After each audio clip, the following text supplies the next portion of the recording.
Share. Hello and welcome to this episode of the Be Free podcast. So I've got a super cool person that I'm interviewing today. I have the lovely J.Nichole Smith, and I'm just going to do a little intro to her because I think it's like a fascinating background, and we're going to get a lot of insight and expertise from her today. But she's a brand architect with special expertise in design and color psychology. Her clients call her a mind reading magician, which I love. With over 20 years in curating, capturing, studying, and selling joy, Nick has become an expert's expert in the art of favorable first impressions.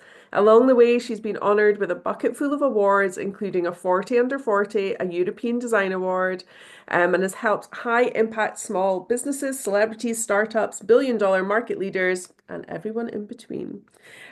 She supports them in creating more joy, profit, positive impact. She's featured in publications like USA Today, Real Simple Magazine, LA Times, and she's currently living a life of joy first, surrounded by sheep in North England with the man of her dreams and their three energetic girls, two human and one Frenchie.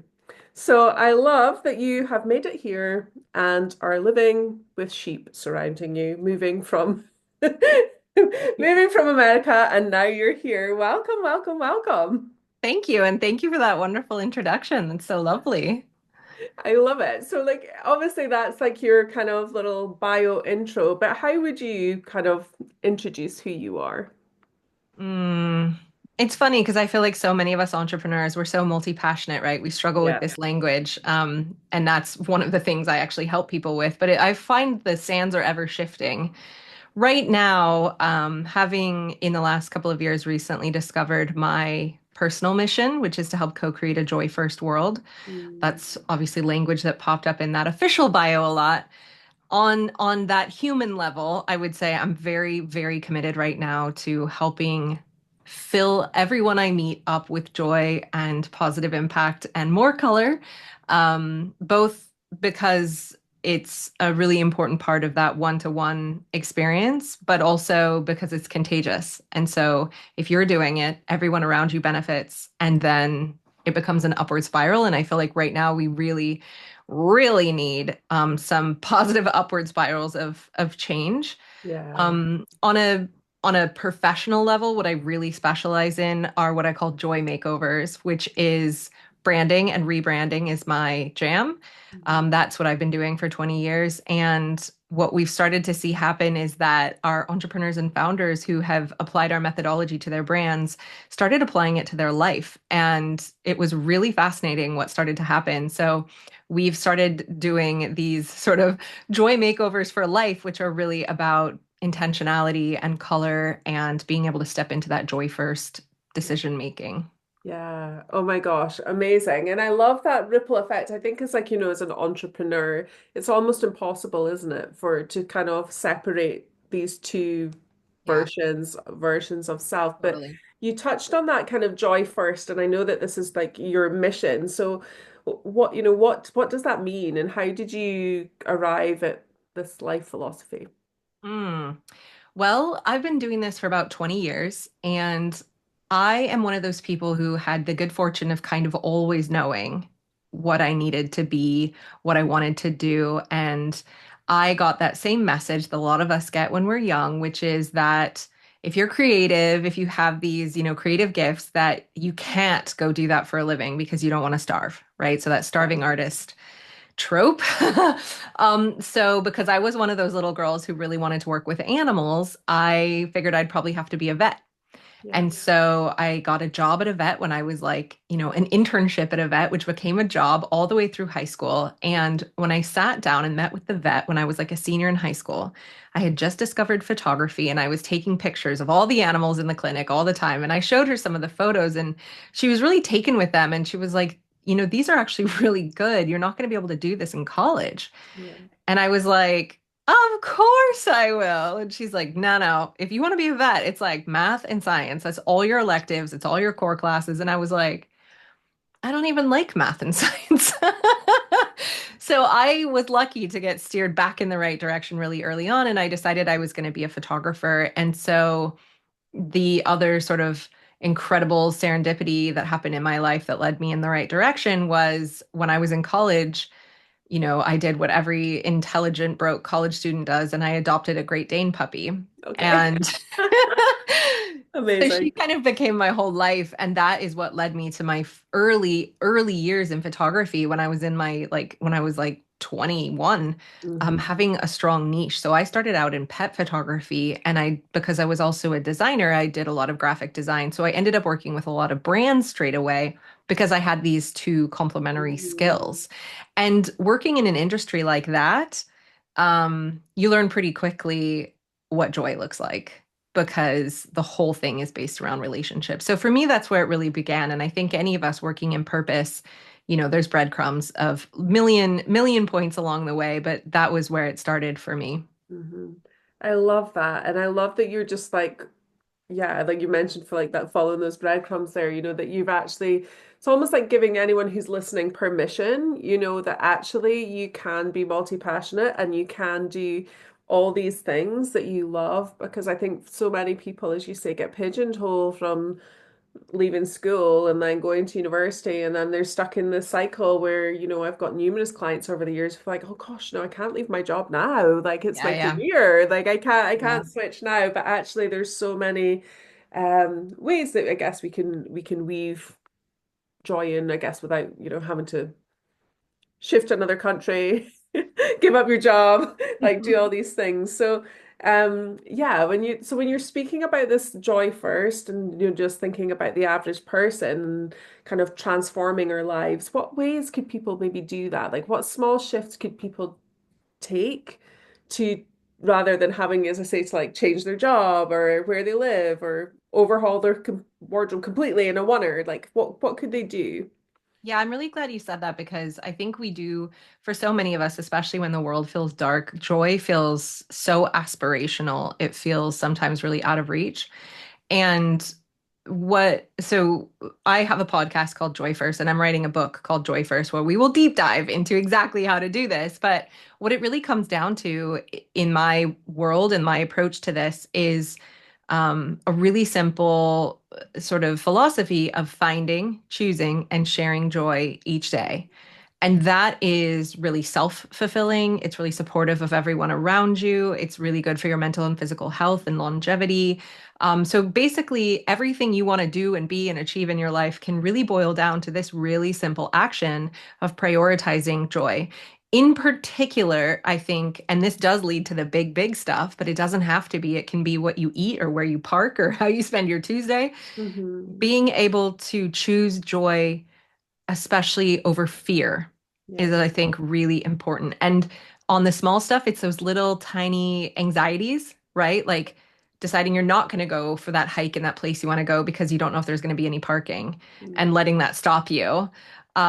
Which I feel like post COVID, we all have a lot more like social anxiety, and the stupid Yeah. little stuff really gets in our way of joy, all the way into like, I've done a lot of these big crazy things, but one of them was, after only knowing my current husband 6 months, having only hung out with him about 8 times because he lived in London and I lived in LA, I up and moved to the UK with 6 weeks notice. Hmm. And that was purely because we were talking about my visit. My lease was coming up on my place, and he was like, well, when you're coming in March, why don't you just move here?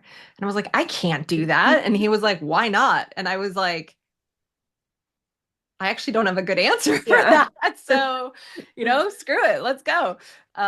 So it doesn't start with those big leaps. And I Mhm. think there's also that, as you said, the advantage of youth. When you have nothing to lose, it feels so much easier to take those big risks. But it's the little tiny decisions. And that's why we use color as a tool for intentionality to just start to get into the rhythm of doing that and doing that just for the joy of it, just Mhm. because. Yeah, amazing. So just thinking for anyone that's listening or watching, like what kind of like if you think about just like some little Mhm. like things that Actionable you might tips. do in your day that would be joyful, because sometimes people can feel so far removed from joy, as you mentioned, kind of living in this state of fight or flight or anxiety where they're like, oh, well, I can't experience joy. I don't have time for joy, right? So Like something that you would do in your own life that would bring Sure. you joy. So, if we think about the find, choose, and share joy each day, my very favorite tool for this is color, which I'll talk a little bit more about in a Mhm. second. But what I also find is if you follow this sort of methodology, then you end up finding yourself in gratitude more often. Mhm. Because if you're purposely stepping into a situation that, dropping off the kids or waiting in line at the shop or whatever, and you're noticing that you're feeling stressed, anxious, like frustrated, then you can pop up that little reminder to like find, choose, and share joy. So typically, if you find it and you choose it, you're sharing it automatically. So if we imagine that situation where you're waiting in line and feeling really entitled and being kind of a jerk to the person who's busy waiting on everybody, if you consciously just check in and think like, how can I find joy right now? And that's the same way you get out of a panic attack, right? You start to look for what can you see? What can you smell? What can you hear? And look for anything that Yeah. you can feel grateful for. And then move into like, I'm going to choose to focus on this instead of focus on this minor annoyance that's happening right now.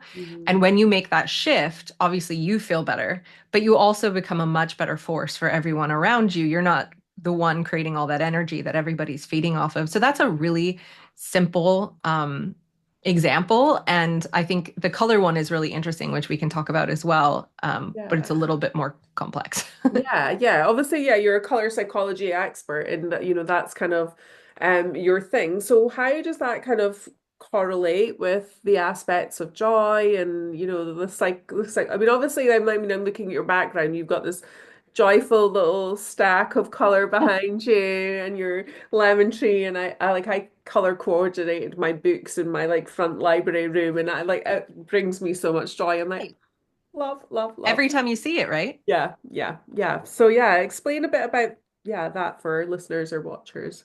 Sure. So, there's layers. There's a lot.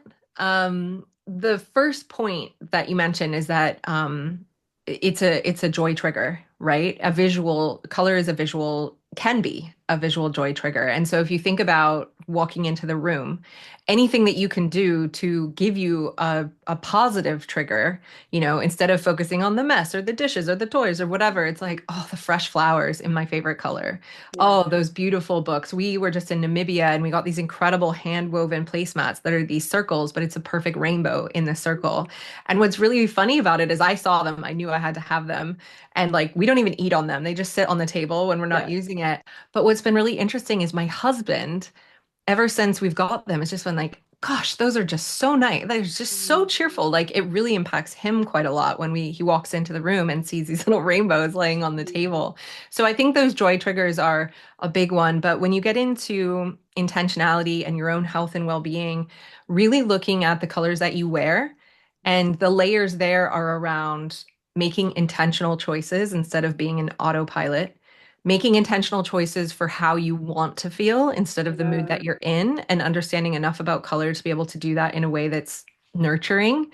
And then also kind of finding your personality type and being able to understand a little bit about color harmony and how the harmony between colors gives you a tremendous sense of well-being, and Mhm. being able to create more of that harmony in your closet, in your office, in your kids' bedrooms, like wherever you want to, because all of those things really feed you. Mhm. Oh, I love this. I'm so fascinated by it because I think there's such a theme right now, isn't there, for gray homes? Oh, I'm so Like glad you said that. yeah, like gray. Yeah, yeah, grayish. Like there's so So much I gray. am so unbelievably anti-gray. And this, I used to be the person who was like, everything gray. Like I love a really dark, nice charcoal gray. I feel it's really soothing. The reason that it's soothing is because it's like, it's draining. It sort of Mhm. takes all the emotion out of the room. And actually, gray is the only color that has no positive psychological benefit. Wow, I need to Only repaint my office. This was like I moved in here. This was like this when I moved in. it looks bluish in this light. Okay. I did add this flowery wallpaper though. Ooh, lovely. Yeah. Yeah, it doesn't look gray. It looks sort of like a blue gray, which is much better because the gray I'm thinking of is like a 50% white, a 50% black, where there's no blue, there's no purple, there's no green. It's just Mhm. that flat gray. It just can only do harm basically. Ooh. And so my number one, like, I don't know about you, but I love like fixer upper flipper television where you're like, show me the house before, show me the house Yeah. after, right? But it drives me insane because every single couple's like, we just want to keep it neutral, which means gray. And gray is so bad for your well-being that, we're just creating home after home after home and product after product after product that is physically draining our energy and our life force. So Wow. I am on a mission to just get rid of gray. Like, Mm. and the challenge I have for your listeners and viewers is if you want to experiment with this before you know anything else, just take 1 week and don't wear any black or any gray Mhm. at Okay. all. If you've got to wear, black trousers, then try not to wear it next to your face. Try Mhm. not to wear it on the top, but just take 1 week and see how you feel when you have to choose different colors instead. Mhm. Oh my gosh, I'm actually really excited. I just want to go and pull all my clothes out of my wardrobe and Yes. Yes. And then we get into like the psychology. I mentioned gray doesn't have any yeah, positive yeah. psychological benefits. All the other colors do. And you can start experimenting with what makes sense for you. What are you drawn to? What brings you joy? What makes you feel calm? What makes you feel excited? Obviously, there's going to be things that feel soothing and feeling things that feel stimulating. And every single color has psychology. And if we kind of go back to the idea of joy, Hmm. and in particular, I've always been fascinated with the difference between joy and happiness because Yeah. they're not the same thing. And so if you think about the color psychology of it, yellow is the color of happiness, and yellow is emotionally stimulating and soothing. Blue, for example, is mentally stimulating or soothing. Red is physical, and green is sort of like a restful balance. Hmm. So when you start combining them, you start seeing these combinations, but yellow is emotional. Yellow is the color of happiness. Hmm. And it kind of aligns with what happiness is as an experience. It's an emotional experience, and you can't be happy in anything else, Yeah. right? And joy, the color of joy is orange, which is yellow, which is emotional, and red, which is physical. So there's this really strong physical element of joy, again, on a spectrum. It can be very, very soothing, that sort of peaceful, contented, satisfied feeling. Hmm. You can imagine like a really light, sort of sherbety orange, and all the way up to that like ecstatic, jump up and down, bright, electric feeling. And you can imagine like a really bright orange for that. And um, it's a tool, right? When you start to understand what these colors, the impact they have on us, then you can use it as a tool for how you want to feel and just use it strategically throughout your day. Hmm. Amazing. I love this. I'm thinking everything. Candles, cushions, flowers. One of my favorite hacks Yeah. is a mug. I'm just, for those of you listening and not hearing, I just held up my favorite mug, which is a Le Creuset orange, like ombre mug that goes from like a dark orange to a lighter orange. Mm. Mugs, I think, are such a great anchor for joy, the way they feel to hold, the colors they are. So be more intentional about what you're drinking your coffee and tea out of. Yeah, I love that. Yeah, anybody could weave that into their work day or anything like that. That's amazing. So obviously you have this like multi-passionate business. Like yeah, I was like looking you're on your travels, you're like Necker Island, you're like traveling with your family. I'm like, wow, like this is like an insane, joyful, magical, crazy life. But like how do you balance all that with like yeah, staying in joy, being creative, running a business, being a mom, a dog mom, a child mom? It's a lot, right? And everything is in seasons. Not every season of my life has been like this. Um, and so my kids are 4 and 6. And the number one thing I always say when people ask me about this is choosing your partner wisely. Mhm. So, the advantage of not, meeting my mate and getting married until a bit later and having kids later, so I was like late 30s when I had my kids, is I chose really well. And he is really supportive of my needs, and I'm really supportive of his. We're both entrepreneurs, so we have a lot of flexibility. And what I've learned a lot more just in the last few years about the ways that I'm not neurotypical, which explain a lot of the needs that I have. And one of the needs I've always had has been space and solitude. Yeah. And I've known it because when I don't get it, I just like lose my mind. Like I get so irritable and I just can't function. And Yeah. so for me, having space and solitude is a non-negotiable, and I don't feel guilty about it. It is like it's like oxygen to me. So luckily I have a partner who supports that and he knows that my love language is being by myself. Yeah. So it's like a gift he gives me. He'll be like, "Oh, I could take the kids to grandma's this weekend. Do you want the weekend on your own?" And I'm like, "God, I love you so much." Yeah. So that's one really big important piece. I think the other piece is, everything is a choice, right? And so there's some things we have and there's some things we choose not to have in order to have the things that we have. And for me and for my partner, we're both super clear on what's important to us. We have the same values. And so it's more important to us to have the holidays and to have the flexibility than it is to, you know, have a fancier house or a fancier car. And so it is what it is. I think we all are making trade-offs all the time for the things that we value. And the one thing I'll say about that is doing that from a place of joy rather than fear is a Yeah. really important part of that because we are choosing life now and we are choosing to, not talk to our kids about what they can achieve, but to show them, which I think is really important because we all know they don't listen, they watch, right? Yeah. So, I mean, there's a million little things that make quote unquote balance possible, which by the way, I don't believe in. Yeah. I believe in cycles and seasons, right? And right now I'm lucky enough to be in a season that includes a tremendous amount of travel and freedom and joy and time with my kids. I'm there, to put them to bed every night for the most part. And um yeah, it feels good. I think it's we we make those choices. And, for the first 10 years of my career, I had no financial stability, Hmm. right? I had no safety nets. I had none of a lot of things that most people are not willing to go without. And Hmm. so, there's there's the shiny side and the shadow side of everything, and that's my reality. Yeah, yeah, I think that's like really valuable for anyone who's listening as well, thinking about things more in seasons rather than trying to have everything balanced all the time. And yeah, like making sure that you do have time for rest and downtime as well as, doing all the things that you're passionate about and just, yeah, prioritizing what's right for you as an individual, I think, yeah, is massively important. So thank you. And then I love asking people on the podcast like what their own practices are for their own physical, mental, emotional well-being because it's always a little bit insightful and inspirational to hear what our guest experts are up to. So what kind of things do you use to support yourself? Obviously, you've mentioned, yeah, that time by yourself is like key. It is key, yeah.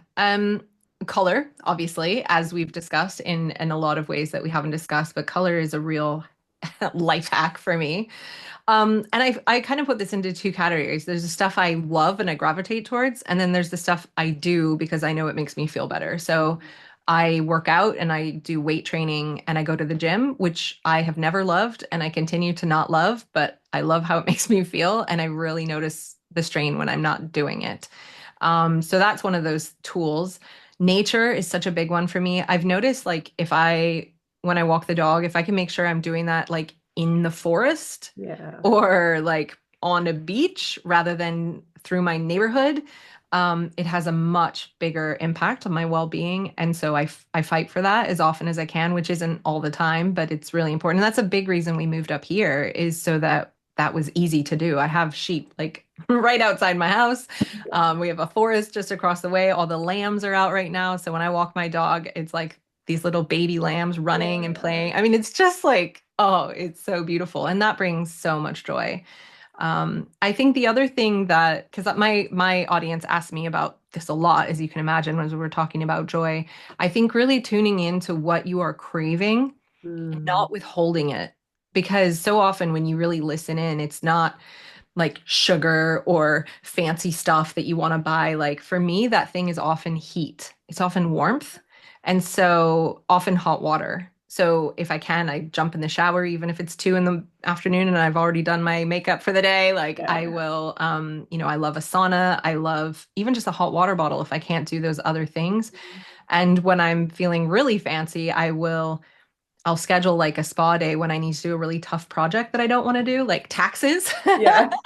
I will schedule time at a spa, I will do the work there, and then I will get to reward myself as well. So I think rewards like that are another really good tool for getting more of the behavior you want to see repeated, is not living in a space of punishment, but reward. Yeah, yeah. It's funny when you were speaking earlier, I was thinking about that. It's almost like by thinking about these things in a joyful way, it's like the opposite of deprivation, isn't it? It's like, okay, Exactly. what would bring me joy in this moment? It's not like I'm not allowed it. It's yeah, Exactly. Because it's we're taught we have gifting. to earn it, don't we? Hmm. We're taught that it's not a valid thing to prioritize. And the whole reason I'm writing this book and that I have the podcast is to kind of flip that narrative on its head and say, not only do we deserve it, we desperately need it to survive and to do anything that we want to do, whether that's raising good kids or trying to change the political system or, even just growing to old age. Like it's Yeah. such an important part of our well-being and it's part of our resistance. So if you don't like what you're seeing right now,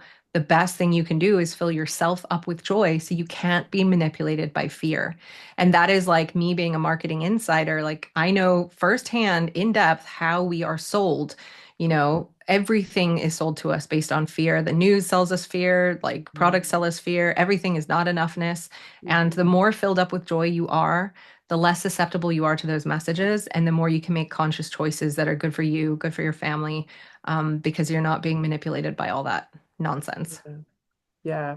Amazing. I love that. I actually studied marketing at university and did a postgraduate in marketing. And I am like the easiest person to market to ever. Oh yeah, me too, because I can see it all. But I feel like you I'm opt like, in, right? You're like, you see things and you're like, I want to reward this company for excellent marketing, so I'm going to give them my money because well done you. it's brilliant. Yeah, amazing. So yeah, I love that. Yeah, you said that like the feud aspect, joy kind of overcoming that fear. And obviously the podcast is called Be Free. Freedom is like one of my main values. And yeah, like what feels like freedom to you? I feel like there's two answers to this. I've always wanted and craved freedom. Mm, And I spent a lot of my early years creating that and talking about helping other people create that. And I think what that really meant for me early on was to be free of discomfort. yeah. I think it was really, and that I think we associate happiness and comfort as a lot of the same thing, is I just don't want to have to be uncomfortable ever. Hmm. And then I'll be free. And if I do everything right, I'll never have to get uncomfortable. And as I've grown up, had kids, I also do a lot of anti-racism work and stuff now. And one of the big surprising pieces of joy is that some of our biggest and most profound joy comes on the other side of discomfort. And Mm, so there's a really strong relationship between joy and discomfort. So one of the things I do now is I'm actively trying to not even get more uncomfortable, although I am trying to do that, but not have to fix discomfort when it arrives and still looking for the joy and not letting it ruin things when I'm not perfectly comfortable, because I think one of the most sort of free state we can be in is to be able to be uncomfortable without having to fix it, mhm, because there's much more wholeness and there's much more peace of mind in that, in being able to kind of ride the waves and accept what comes and not have to be in control all the time. That to me now is the freest free there is to be able to not be so scared of discomfort and not having control. Amazing. That's massive. Thank you. Such a powerful share. And yeah, from like working with acceptance and commitment therapy and meditation and mindfulness, yeah, I think the more people can sit, as you say, with what's there, it's almost like it dissipates, right? The Oh, for resistance sure. When you is stop removed. fighting it, right? When you can Hmm. surrender. I hated the word surrender, and everyone was talking to me when I was pregnant for the first time about, are you ready to surrender? I'm like, hell no, Yeah. I am not. And now I get it a lot more, and I get the beauty in it, whereas before it was just all fear. And 100%, I think the not fighting it and being willing to let go of the illusion of control Yeah. is yeah, really powerful. So, yeah, thank you. And so yeah, you mentioned like you're writing your book, you have your podcast. Like, What all do you have going on? If people are listening to this and like, okay, I need more of Nick in my life. Like I need to learn more about color psychology, joy, all the things. What can they do? Where can they find you? Yeah, so the first thing I'd recommend you do is you go to joyfirstworld.com and you take the quiz to find your personality type. And this will show you your group of colors. And that is where the journey begins and gets really fun. One of the programs that we run is this sort of joy makeover I mentioned for your closet. It's a program called Color Joy. Mhm. And it is an experience of sort of finding that personality type and what your secondary type might be and what that means about how you want to show up in the world, how you want to be perceived, how you want to express yourself, and using color in particular as a tool to do that. And so that's always available, but we do run live rounds of that, which we've got coming up, and that's a really fun next step for color. The other thing that's on all the time is we have a space called Founder Circle, where if you just want to jump in, be in the space, it's sort of like a Substack style membership. It's Mhm. $9 a month, and there's a private podcast where there's a lot of spontaneous shares. There's a nice community where you can connect and ask questions that we answer on the podcast. And that's a great first step. Yeah, I love that. Oh my gosh, I cannot wait to jump off and go do this quiz and find out my personality type and Yes. colors. I'm like, how did I miss this before? Yes, I think But it will yeah, be I really shall. fun. And you'll have to let me know what you get. Yeah, I will. I will. So I will pop all the links below so everybody you can go check those out.